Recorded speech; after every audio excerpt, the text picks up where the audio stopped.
Hi guys, for today's vlog, malagaw kita sa SM City sa South Point.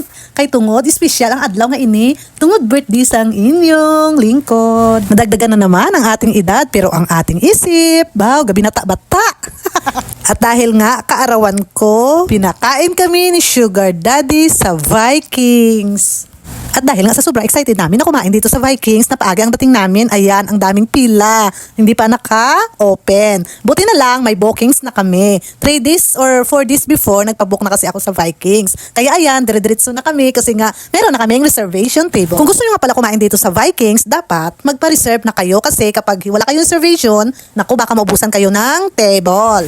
Minsan kasi ang daming kumakain dito, nagsiselebrate ang mga birthdays. By the way, dahil nga birthday ko, syempre, libre ako, wala akong bayad sa Vikings. Per head pala nila dito is 1,100 plus. Si Seve, 400 plus yung bayad sa kanya. Kasi 7 years old pa lang siya. Pero si Kuya Nas at si Kuya Yan, buo na yung bayad nila. 1,100 plus. Tay kay tungod buffet ni, tay pa gusto ka lang kakuha sang imo nga gusto nga kanon, basta ang maubos mo lang. Dahil kapag tapos na kayo ng kain at may natira pa sa inyong misa, babayaran mo yan per gramo. I don't know kung magkano. Basta ang kukunin mo, ang kaya mo lang ubusin. Paunti-unti lang ba? Hindi nga damo-damo gitibutang mo sa imong plato tapos hindi ka makaubos ba? Sungak-sungak ka na giti mo yan. At dahil nga buffet to, it means eat all you can. O ang kaya mo lang kainin. Pero dapat paunti-unti lang. Wag damihan dahil madali kang mabusog. Yung unahin mong kainin, dapat yung hindi mo pa natikman. Tips para hindi ka mabilis mabusog, wag kumain muna ng kanin at ng pasta. Yung mga carbohydrates ba, wag ka muna kumain kasi mabilis ka mabusog niyan. Anyway, kapag andoon ka na pala sa loob ng buffet na kakainan mo, huwag ka munang magkuha agad ng mga plato ba, nakakain na agad. Mag-ikot-ikot ka muna, explore. Explore mo muna yung lugar, yung mga pagkain, titingnan mo lahat. Kung saan yung mga nagugustuhan mo, siyempre, titingnan mo kung nagustuhan mo ba sila o hindi. O kung hindi pa familiar ang mga foods sa iyo or sa ngayon hindi mo pa natikman, yun muna ang unahin mo, tatargetin mo. Hindi sabihin, ito muna yung kukunin ko kasi hindi ko pa ito natikman. O kukuha ka, kunti lang. Siyempre, kunti lang muna yung kukunin mo kasi nga, hindi mo pa natikman kung anong lasa. O baka may parami yung kunin mo. Hindi mo magustuhan ang lasa, naku, magbabayad ka pag hindi mo kinain yun. Si CB, since bata nga siya, siyempre, una niyang kinuha at kinain yung mga dessert. Siyempre, yung kinuha niya yung ano ba tawag to, donut. Sabi ko, dami-daming donut doon sa sa barutak. Ginatin mo yung unang kuha. Dahil pagkasunod na naubos, kumuha naman siya ng sushi. Sabi niya, ito mama, hindi pa ako nakatikim nito, kaya kakainin ko. Sabi ko, go lang, basta maubos mo lang. Matagal na pangarap ko ng mga anak ko na kumain dyan sa Vikings. Palagi kami pupunta sa SM sa South Point. Lagi sinasabi niya, ma, kain tayo doon sa Vikings. Sabi ko, ang mahal-mahal dyan, nak. Tsaka na lang tayo kakain na pag mayaman na tayo, pag mapera na tayo. Noong mga time na yon, nasa 600 to 700 lang ata per head yun. Ngayon, sobrang 1,000 na yung bayad per head. Ang mahal na. Buti na lang talaga may nang libre sa amin dito. Thank you kay Sugar Daddy. Maraming salamat po. At nakakain na kami sa Vikings. Pumasok pala kami dyan sa Vikings is 11 AM. Lumabas kami ng 2 o'clock PM. Siyempre, sinulit talaga namin ang aming bayad, no? Pero yung iba nga doon nakasabayan namin, mga 2:30 pa ata sila lumabas. Mas nauna kaming lumabas kaysa sa kanila. Sa tatlo kong anak, si Nas talaga ang sulit na sulit yung binayad dyan sa Vikings. Talaga ang sarap pakainin.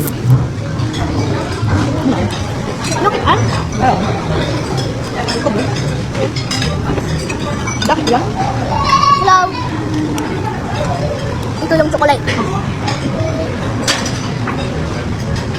Tumatunaw. Hi. Ma, tugalan tao. Tugalan tao. Tay. Ano ba mama? Hi.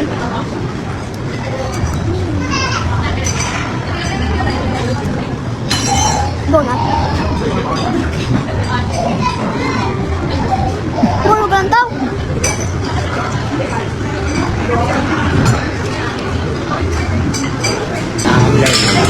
Happy birthday. Thank you for celebrating my birthday with us, ma. Thank you. Ne, ikaw me, ikaw gamba, ikaw galang tao. Si Princess, tao ay.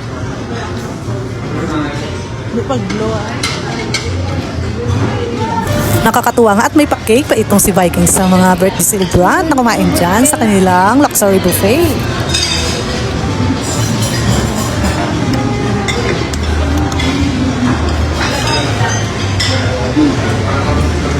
Happy birthday to you.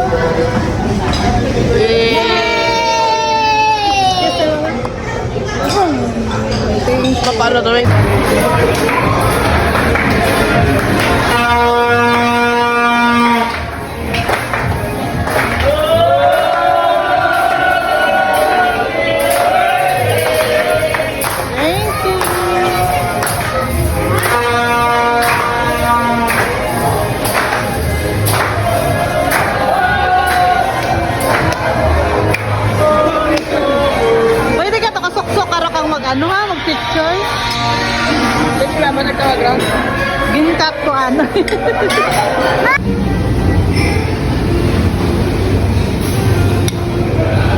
Mahubos mo lang ha. Ano yung ice cream? Gusto mo? Halo-halo. Tapos ako ice cream. Halo-halo na ikaw. Yeah. At dahil nga mga busog na kami, nagaya na sila na pupunta daw kami sa Kidsuna. Sabi ko, ang mahal-mahal doon sa Kidsuna at di na kayo pwedeng maglaro doon kasi mga big boy na kayo. Sabi ko mag-ikot-ikot na lang tayo sa loob ng SM para naman matunaw yung kinain natin. Kasi ang bigat-bigat talaga ng tiyan ko dyan. Parang ayaw naman sarado yung belt ko. Gusto ko pa nga sana kumain doon kanina sa Vikings. Kaya lang, wala na talaga ako malagyan. Baka mamaya magsusuka ako sa sobrang busog. Kaya sabi ko, tara na, mag-out na tayo. Pagkatapos kasi ng mga kumain doon kanina ng lunch, lalabas na yun sila. Tapos magliligpit na naman at mag-replenish na naman ng pagkain. I don't know kung anong ginagawa nila. Ang susunod kasi yan is para naman sa magdi-dinner. Ang dami namin nag-celebrate ng birthday doon sa Vikings. Mga more than 7 ata kami. At dahil nasubrahan ng busog si Sebi Boy, ayan, napasayaw tuloy siya. Tingnan nyo, wala siyang hiya-hiya eh. Ay, saat siya ba? Nagaano siya ba? Dali na. Ang daming pila sa contest dito sa SM. Gusto ko sana bumili dyan ng cake nila para makatikim naman ako. Kaso, wala na kaming budget. Kaya, susunod na lang. At pumunta kami sa bagong open ng palaruan ng mga bata dyan sa taas ng SM. Third floor ata yun. Diyos ko, ang mahal-mahal. 650 per head. Isang oras. Kaya sabi ko, ibili na lang natin ng pagkain. Nabusog pa tayo. Eh, ayaw nga nila. Gusto nilang maglaro talaga. Kaya sabi ko, dito na lang sa Tom's World. Ayan, mura pa.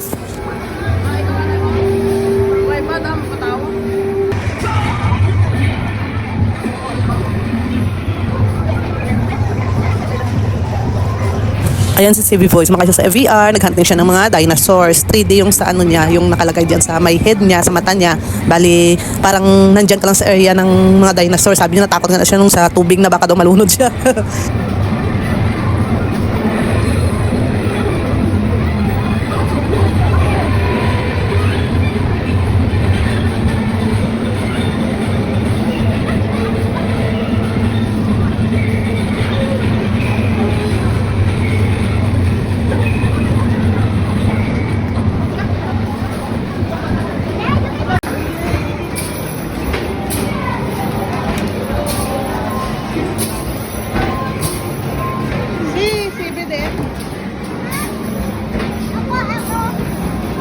At habang naglalaro naman sila sa Tom's World, ako naman ay pumunta sa sit and rest. Ayan, nagpamasahe muna ako ng likod ko. Para naman kahit paano, ma-relax-relax ng konti ang likod ko. Sa halagang 100 pesos, may 30 minutes na imamasahe yung katawan mo.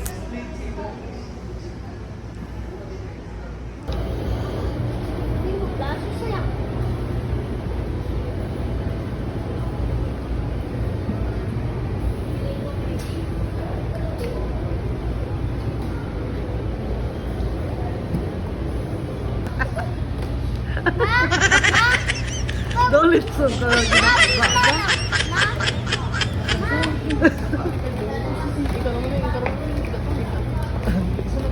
Uy, Sibi, bawal ka nang tulaan mo na ako madunot.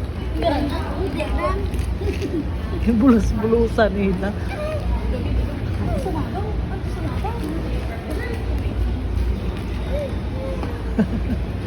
Mag-3 minutes ako, ma. Malakat na kita. Kung ginhampang ito, kaginas ano kung ginmakuan nyo de. Diyan naman, 20 lang. Diyan na ka. Giyab mga bulang daw. Tapos na? Iladugay. Ano ko, pamangkot? Ikaw nagawa kay papa mo ah? Oo, magpa. So, hanggang dito na lang aking mini vlog sa aking kaarawan. Thank you for watching. God bless us all. Tanado lang naman bakal magkulit. Ano?